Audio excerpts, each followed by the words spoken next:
The Brainiac Corporation. Just another day. From all over the country, a crack team of the finest minds arrive at their base. Morning. Their mission, to push back the boundaries of scientific knowledge. Mate! So come on in, step inside with us, but prepare yourself for a bumpy ride as we embark on the worst excesses that are Brainiac Science Abuse.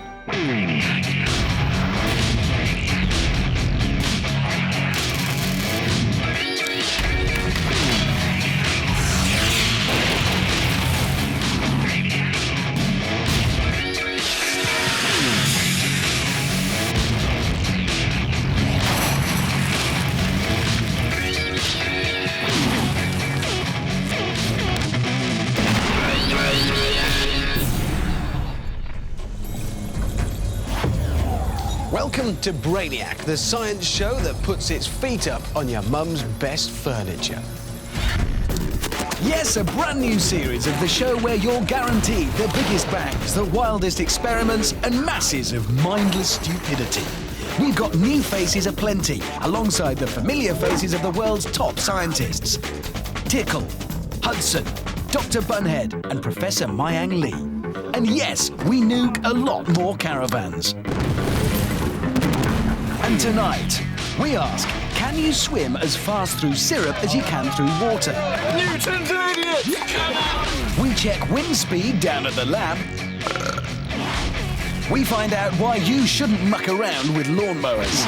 And carefully does it. By popular demand, we've tracked down the most dangerous chemical yet. Stand by for Thermite.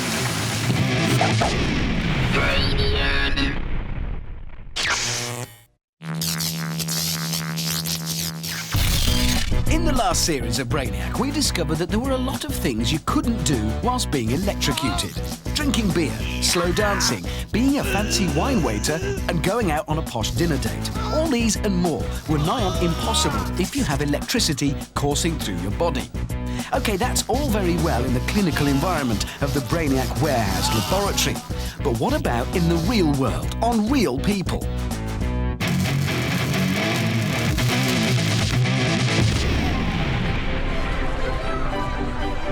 This woman makes her money from standing still. That's right, the stiller she is, the more money she makes. Sounds easy. Well, normally, yes.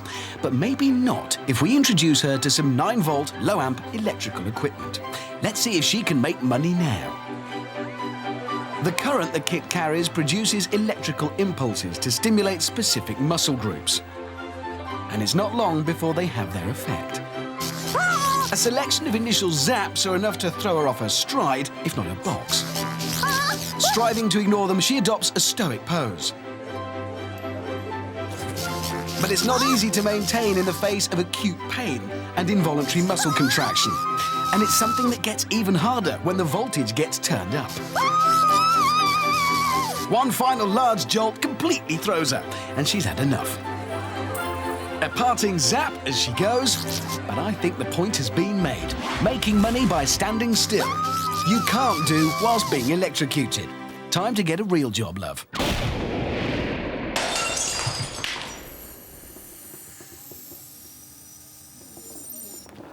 What's up? I'm Kenzie, and you're watching Brainiac. And this is going to be my new style of rapping. Is this good for you? Science. Here on Brainiac, we really do love to immerse ourselves in our subject, and no one more so than resident Brainiac boffin, John Tickle. Whether it's tramping around in a swimming pool full of custard or plunging into a pit of homemade quicksand, John really loves to get his hands dirty, and frequently most of the rest of him too. And the good news is he's ready to take on a brand new challenge. Aren't you, John? I am indeed, Richard. Because today, John Tickle is going to swim in syrup.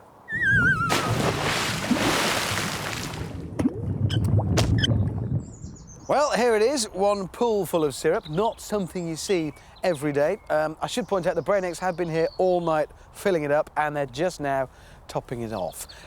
John, why do you want to do this? Well, it's all in the name of science, Richard. Right. I believe that I can swim as fast in this pool full of syrup as I could in an equivalent pool full of water. You see, that's stupid. Well, it might sound stupid, Richard, Yes. but the question has been debated for years.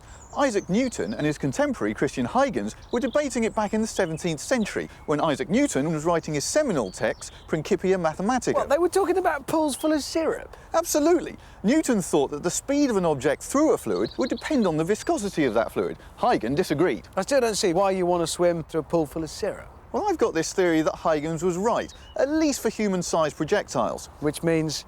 Same speed through the syrup as in the water. Rubbish. OK, well, before you do it, you want to try water. Well, we've got to have a control experiment, obviously. OK, now, you are quite tall, John. Yes. And I can't help but notice, almost as tall, in fact, as the pool is far across. So how are you going to swim? Well, what I've come up with is that I'll paddle round 3 times, you can time me on this watch, and then we'll compare the time that I have in the pool of water with the pool of syrup. OK. Good luck. I'm gonna need it. So here it is, your pool full of water. Should point out, we do have, rest assured, Brainiac lifeguard behind us. Filling me with confidence. Yeah. OK, are you ready for this? Just about, yeah. Stopwatch is ready. 3 laps, we'll be watching. In your own time, on you go. The water first, remember, this is our benchmark time. Swim like a fish. Go for it, John. 3, 2, 1, go. Go. OK, we're away. So, how could swimming in syrup be as fast as swimming in water? Well, when you swim through the water, you obviously have less resistance than you would with the syrup, so one would suppose that you could go faster. However, in syrup, though you do experience more drag, you can also generate more force forward with every stroke because you have more to push against. Huygens believed the two effects would cancel each other out. 28 seconds, well done, John. Out you get, let's get the steps in, have him out. 28 seconds, that's the time. That's really For what? quite cold. Yes, well, that doesn't matter. That's not part of the experiment. It's irrelevant. How you feeling? Cream cracker. Good. Take a breath. Take another breath. OK, syrup, here we go. Your pool of syrup awaits. See? In fact, you might as well have a quick taste before you get in. Nice? Yeah, well, not nice, but it's syrup. It's lovely. In you get. Your theory says this should be 28 seconds as well. Yes, absolutely. I think that's rubbish. We'll find out. In you get. Think what a moment this is for science. The first person to do this. Can you feel that viscosity? Yes. I'm Viscosing? having doubts now. Good. It's your theory, mate. Right. On your own time. Okay, and 3, 2, 1, go. Well, it's all very well doing quadrilateral equations and fancy graphs, but science is frankly all bosh unless you actually go off and do it for real. And if Huygens and Newton had half a brain between them, maybe they'd have worked that one out too. Newton's an idiot! Newton was a clever man. You can't disprove it. John Tickle is rather lazily not even doing the full circles and is still failing rather miserably to get up to the same speed he got through the water. Each stroke should be making more power. Even given the fact that he's already done one rather tiring swim, he should really be going a lot faster than this if his rather stupid theory is to have any merit. Keep going, John! Keep going! Keep going! You're nearly there! As fast through syrup as you can through water? There you go! On your feet. No. 51 seconds. Come on, out you get. Now, just remind us, who was it that reckoned it would make no difference? Which scientist? Huygens thought it wouldn't make any difference. Huygens thought it would make no difference. Newton thought it would. Yes. Newton was right. 51 seconds. Get out. I can hardly move. The plain fact is that, like blood, syrup is thicker than water, so it's harder to swim in. Why am I not surprised? So that theory was not entirely true then, No. wasn't? What did it feel like? Oh, it felt like I was swimming through concrete. What happened to this extra power? I don't know. 2 strokes in, and I thought Huygens was an idiot. I'm never going to listen to anything that he's written again. Well, if ever you meet him, sling him in a pool full of syrup. You know what it's like now. Well, that's final proof then, thanks to John Tickle and our experiment. You can't swim as fast through syrup as you can through water.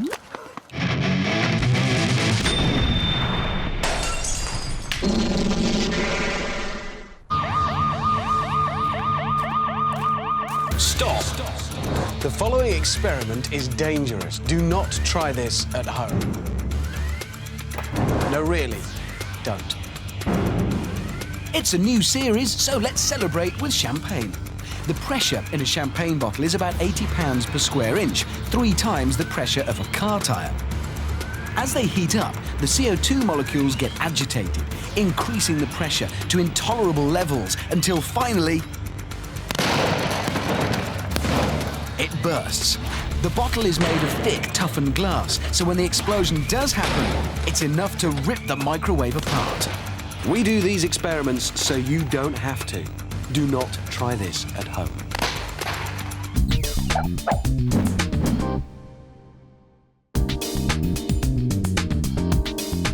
Here's one for you. Where do they get the seeds to grow seedless grapes?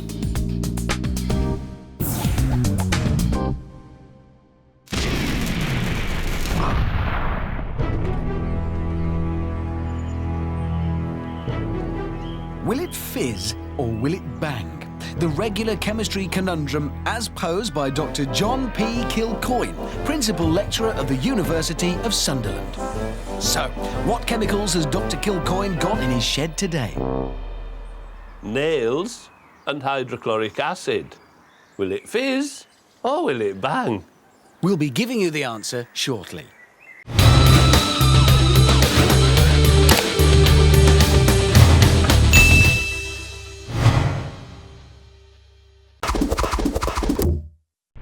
But first, Dr. John P. Kilcoyne of the University of Sunderland posed the question, nails and hydrochloric acid. Put them together and what happens? Fizz or bang? The answer? Bang. The acid reacts with the zinc nails to release hydrogen. This then builds up in the tin, and when you put a flame to it,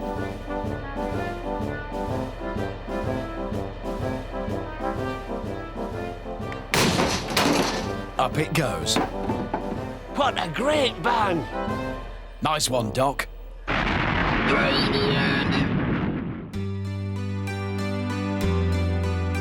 So, what makes the best burps? No subject is too frivolous to merit a rigorous scientific investigation down at the lab.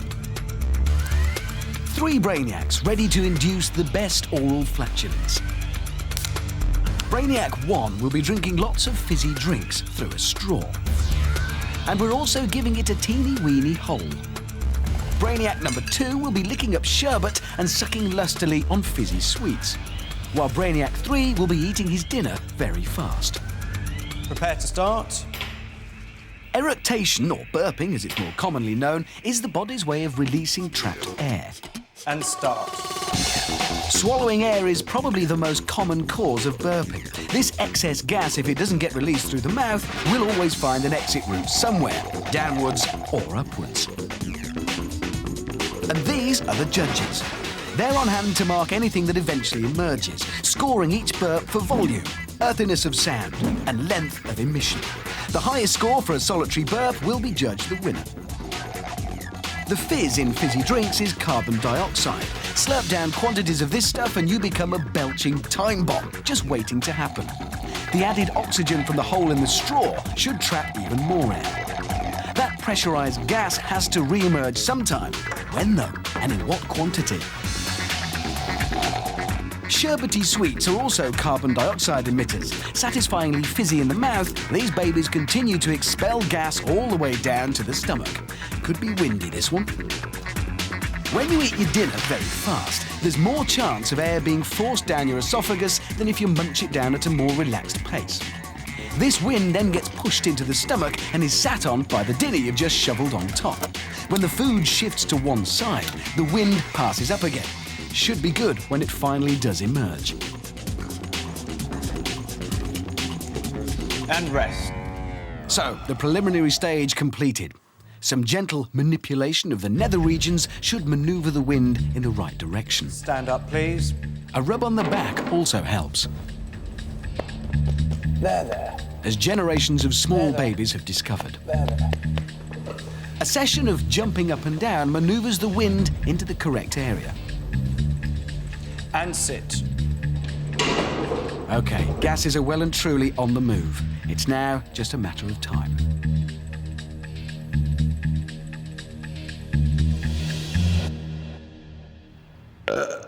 It's the velocity of a burp that gives it its volume, the uncontrolled spasm of the esophagus as the gas volleys forward. Not very welcome when you're having tea with your granny. In this arena, it scores high.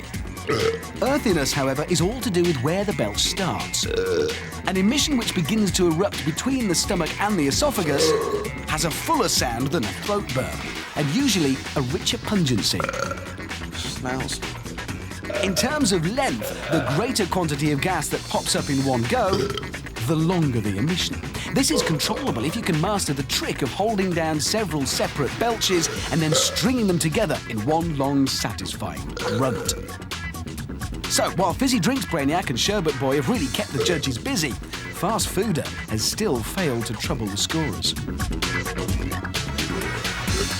The other two are working hard to outdo each other, straining every muscle to top their previous efforts. But it looks like their best emissions are behind them. And still, Dinner Boy, despite his best efforts, doesn't seem to have the necessary oomph. Or does he?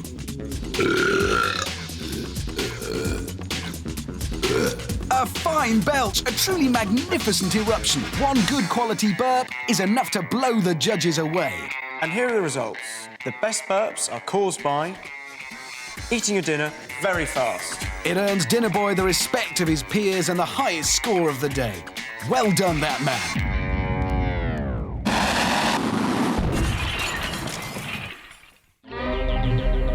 This is a plaster cast of my face, but which way is it pointing?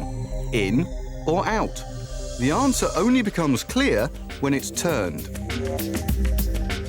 The reason is that when you see a television picture, like when you shut one eye, you only see a two-dimensional image, so your brain can't tell which way the face is pointing.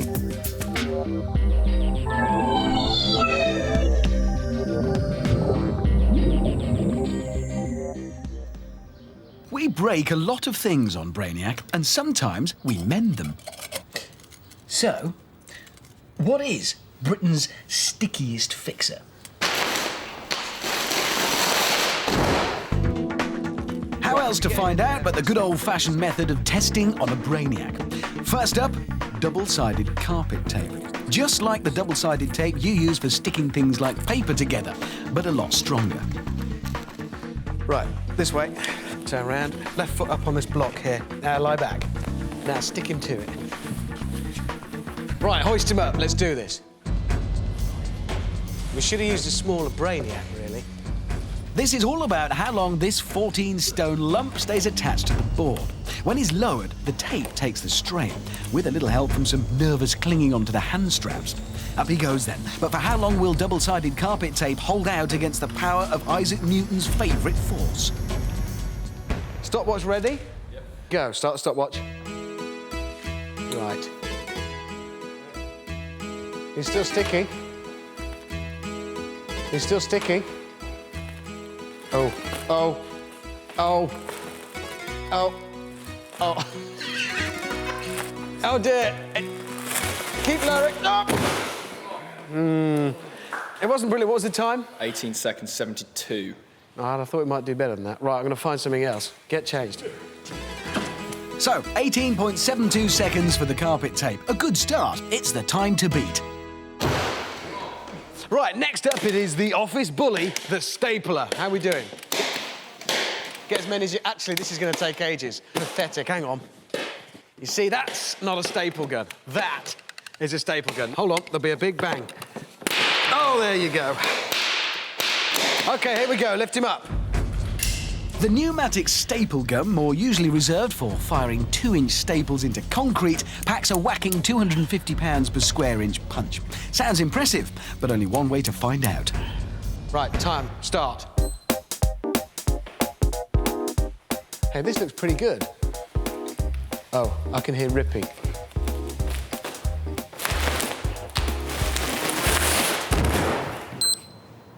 That actually looked quite painful. What was the time? 11 seconds, 89. That's worse than the last one. Right, get changed.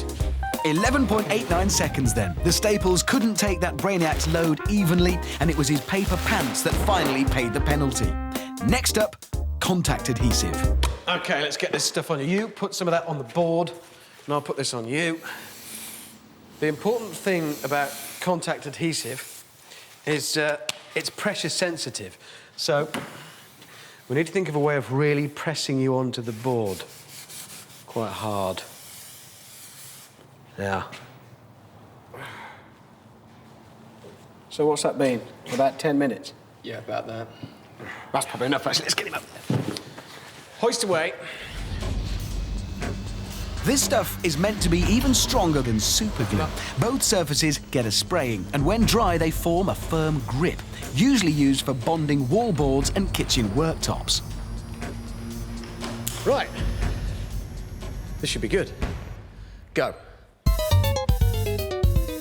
Steadily does it. Down he goes then, like some ritual human sacrifice.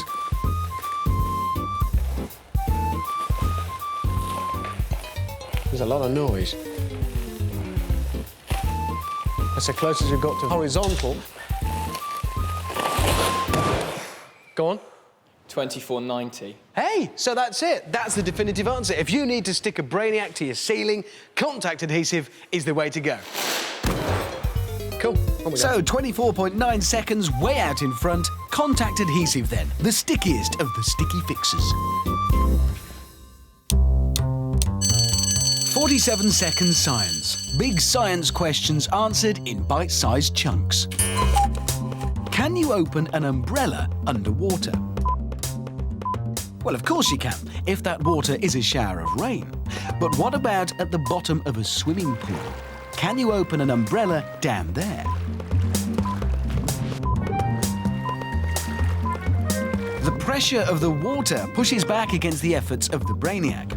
However, when the umbrella has opened a little, the water pressure underneath equalizes against the pressure above.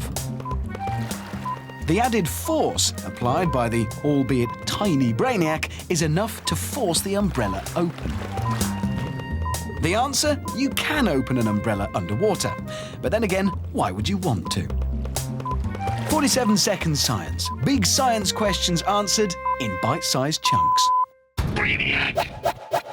Every week, the Brainiac office is inundated with letters and emails, all asking us to perform the same experiment. We've heard from university professors, brain surgeons, even Germans. But your demands are perhaps best summed up by this email from Cody Chambers, age 10, of Runcorn. I'm writing to you because my mum says she used to make this stuff called Thermite. Thermite will leak through most metals. She's pretty mean because she will not let me try it at home. It sucks ink and not allowed to try. Please help me. Thermite, eh? Well, how could we ignore such a plea? You want Thermite? OK, here it is.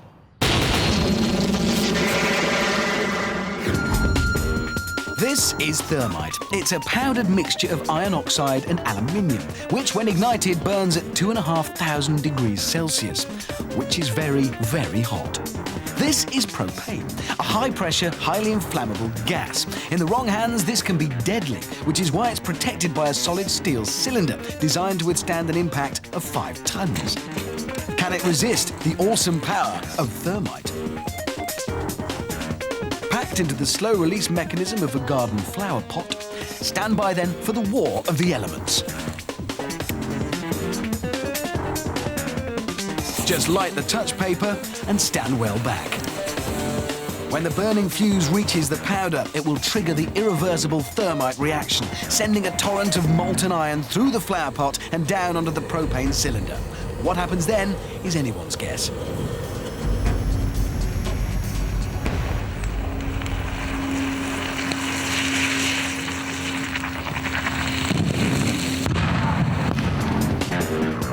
So a resounding victory for Thermite. Steel melts at around 1,500 degrees Celsius. It's no match for the 2,500 degree Thermite, which burns through the cylinder in seconds, instantly igniting the propane gas within and blowing the cylinder to pieces. So there you go, Cody. Thermite, a blazing white shower of metal-munching glory. I can do science, me. Science you want done. You write to us and we'll give you the tools for the job. This week we're in South Shields, grabbing a mechanical engineer by the name of Danny McCourt.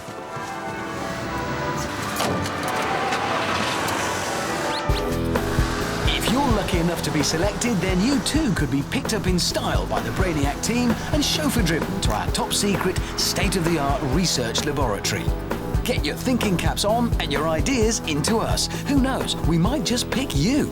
It's I Can Do Science Me with Charlotte Hudson. Right. Another letter, another major question. It's just too exciting for me. Dear Brainiac, I would like to know, are people with big heads cleverer? I love being here. Get on with it. Big man, big head. But just how big? How does his brain weigh up against the norm?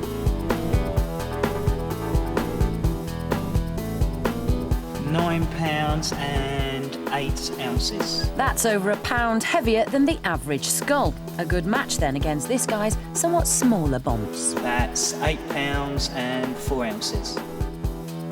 So, one big head, one pinhead. But is the big head cleverer than the pinhead?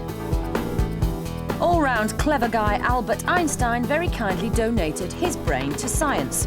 When it was examined, it was discovered that his head was actually smaller than average. However, it was also discovered that the grey matter inside was more tightly packed. The greater density of the neurons made him a bit of a brain box. A quick quiz for these two should sort out which is the brainiest. Question 1. What is the square root of 169? 12. Nope. 13. Well done. Question 2. What is the capital of Australia? Sydney. Sydney. It's Canberra. Question 3. John's father has 5 sons. Ronnie, Rennie, Rory, Ravi. What is the name of the 5th son? John's dad. What's his son called? Just not enough brain power in the room to work it out. Question 4. Which boy band consisted of Howard, Mark, Robbie, Gary and Jason? Take that. 5. Oh, come on. So, it's level pegging. This one, the decider. Question 5. On the periodic table of the elements, what does the symbol K stand for? Crystal. Potassium. Well done. So there it is. Small head, small brain, but cleverer. His name is Danny McCourt. He wanted to know if people with big heads are cleverer than people with little ones. The answer? No. I can do science, me.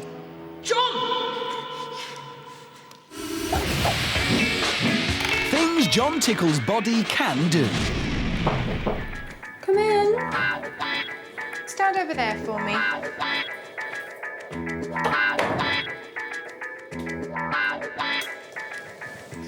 Now, Miss Tickle, what can we do for you today? Nurse, I'm bored. Can you show me something interesting that I can do with my body? Certainly, try this. Please put both arms out and check they're the same length. Now turn them over and pull your right arm back and forth for 30 seconds. If you do this, the muscle in your right arm tightens up so that it's tauter than the other one. When you stop, you find that your right arm is now shorter than your left.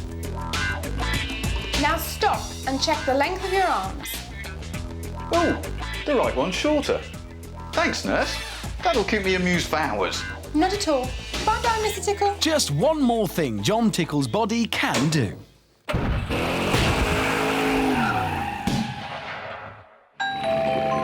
Dr. Bunhead on the road, where science's biggest loser sets off in his trusty old van, peddling chemistry to the masses.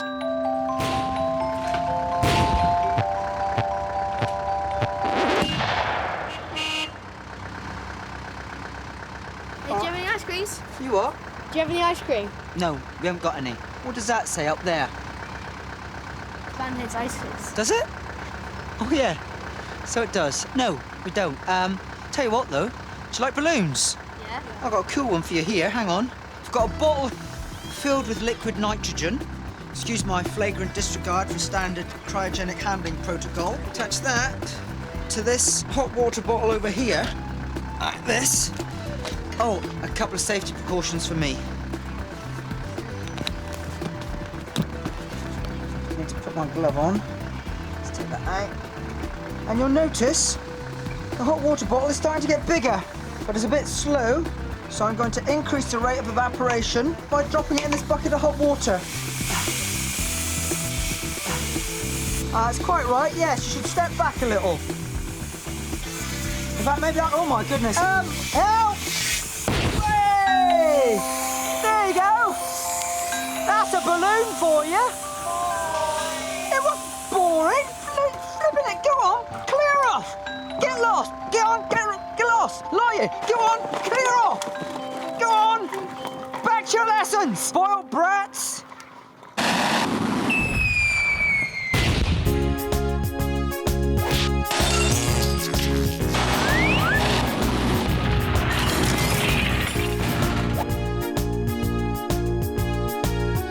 It is with great sadness we have to report the tragic passing of our previous singing star Tina Turner, having got a little too close to an exploding mini metro.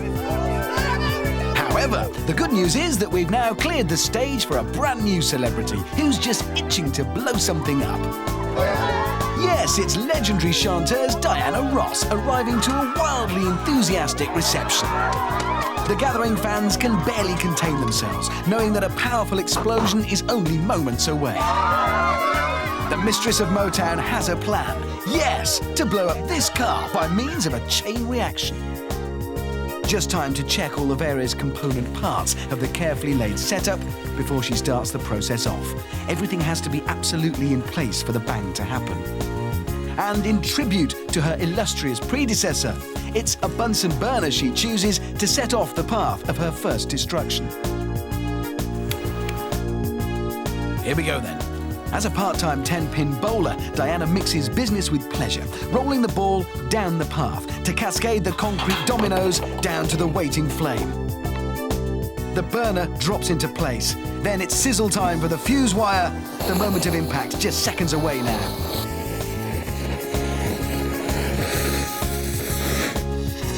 Along goes the rocket, smack into the bomb-laden car, and off it goes.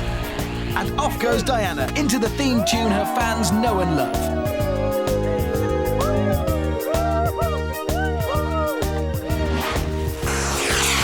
She knows how to party, does our Diana, and how to set off a mighty fine explosion.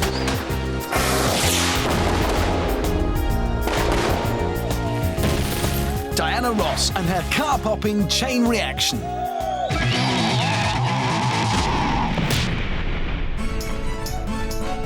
Will it break or will it bounce? The big question answered by Professor Mayang Lee and her 10-foot drop. Today's object, a brand new portable television.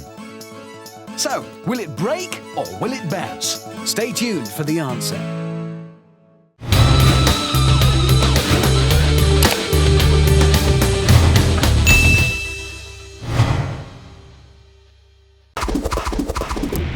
But first, earlier, we asked, will a brand new portable television break or will it bounce?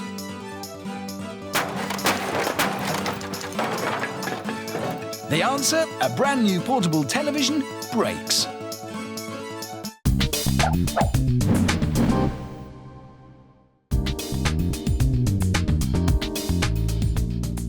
Here's one for you.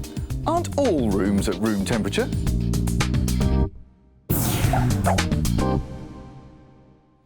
Instruction manuals. They're always telling you lots of things you shouldn't do. Don't operate if you're under medication. Don't leave connected if you're unscrewing the back panel. Don't put your hand inside the machinery. All pretty good tips. But there are lots of things they don't tell you you shouldn't do. So, as a public service, Brainiac brings you warnings they don't put in the instruction manual.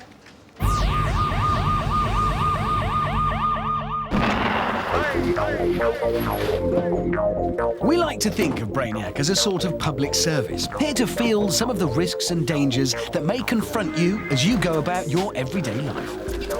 Lawnmowers are sold in their thousands every year. Every single one, though, is a potential death trap.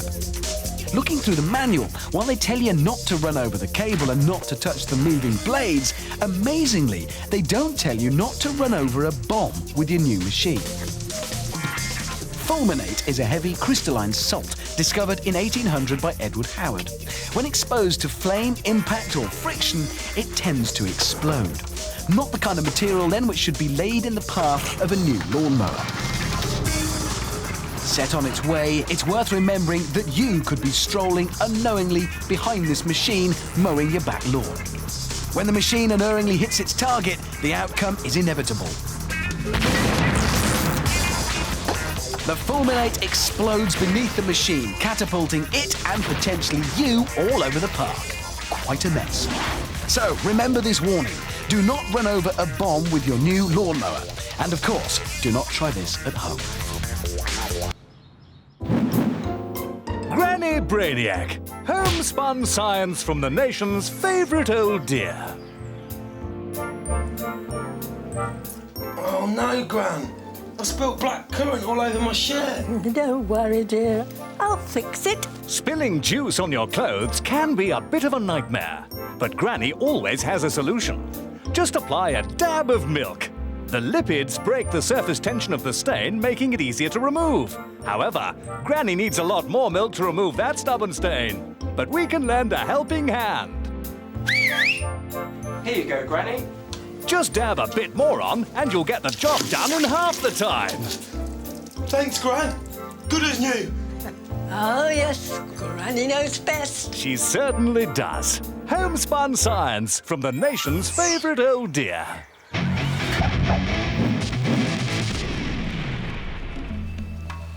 Dear John, my girlfriend keeps on at me to cut down on my drinking, but I really enjoy it. Is there a way that I can get drunk without drinking? Colin Williams from Northampton. Well, Colin, that sounds like a gauntlet being thrown down. I accept your challenge, sir. There are a number of ways for alcohol to enter the body, apart from the rather pleasurable via the gob option. Take these wipes, for example. These swabs contain 90% pure alcohol. They're the kind of thing that your doctor would use to sterilise your skin before an injection. These Brainiacs are going to wipe me all over. The skin is generally accepted to be impermeable to liquid, as it's got an oily layer, and, as everybody knows, oil and water don't mix. But the alcohol molecule, unlike water, can mix with the oily surface of my skin, meaning that in theory, that alcohol could pass right into my bloodstream. Please blow hard. 0.00 milligrams per litre. But not in this case. Right, it's bath time. But the bubbles in my bath are not going to come from some poncy lavender-scented bath oil. Oh no, my bubbles are going to come from the head of beer in my real ale bath. Now, the swabs probably didn't work because although there was plenty of alcohol on them, most of it simply evaporated without permeating my skin. But no chance of that with my lovely beer bath. Right, lovely job, but away you go. Shoo now. Excellent, OK. I'm going to go for it. Oh, kind of reminds you of that morning after a party smell, someone spilled some beer on the carpet. This being Brainiac, this ain't premium lager, so not very fragrant at all. According to Flick's law, the time that it will take for the alcohol to enter my body depends on the thickness of the barrier it has to cross. And, as I'm notoriously thick-skinned, this may take some time.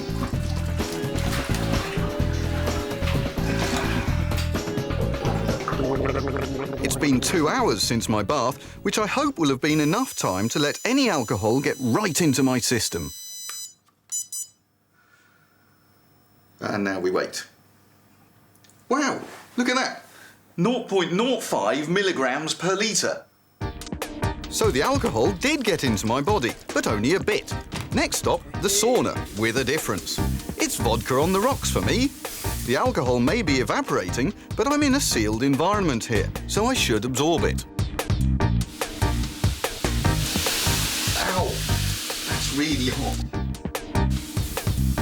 The mucous membranes in my nose and throat should soak up the alcohol far quicker than my skin did in the bath. 2 hours later, and it's testing time again. Now blow hard.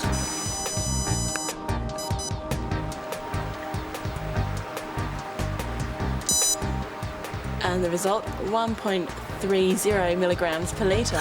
No way! That's a tremendous result. I got drunk in the sauna.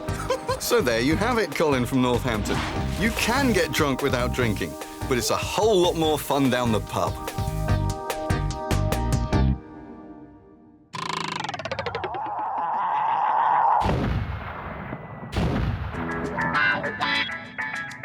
Whoa! Fed up of waiting for your bangers to cook on the Barbie?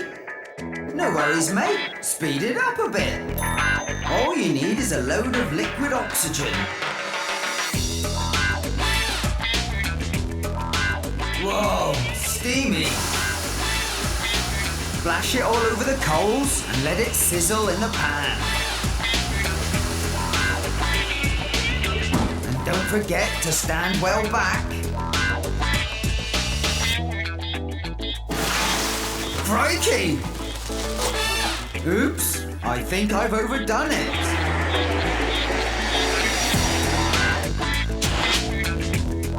That's a bit too well done. Think I'll eat out.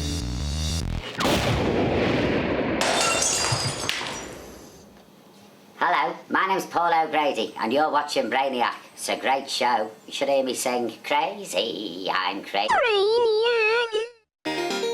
In the last series of Brainiac, we invited top snooker pro Quentin Han to play a round of Brainiac snooker. Now, that's the game where successful pots are met less by gentle applause and more by the beautiful sound of caravans exploding. Well, snooker is so last season, so prepare yourself for the thrills and spills of Brainiac Golf.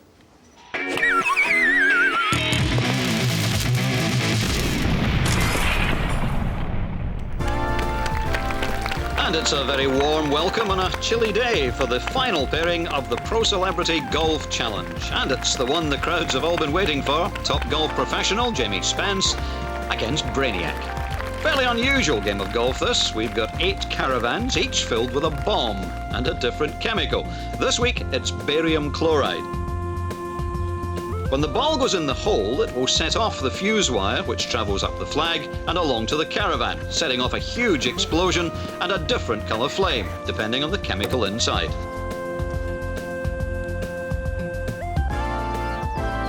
Right, let's get down to business. Just time for a quick autograph and a snap for the family photo album before the serious golf gets underway.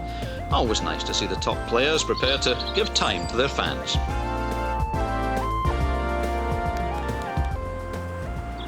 OK, bit of a tricky putt this one. I reckon it's got a little bit of a left to right break, but I'm backing Jamie to hole it.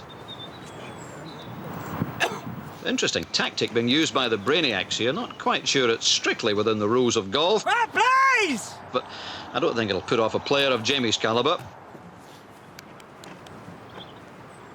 Miss, miss, miss, miss, miss. Nice, smooth stroke and, yes, a very fine putt. Straight in. And straight away, off goes the fuse wire.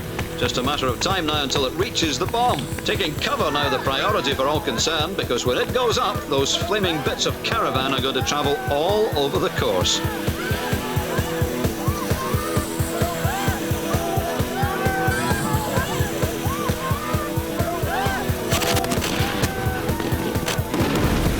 There she blows. Barium chloride burns with a vivid green flame. Often used in glassmaking, barium is also famous for its use as a visual aid in X-rays, highlighting parts of the body when glugged down as a barium meal. A very satisfactory end to a fine game of golf. Top golfer Jamie Spence 1, Brainiac and Caravan 0.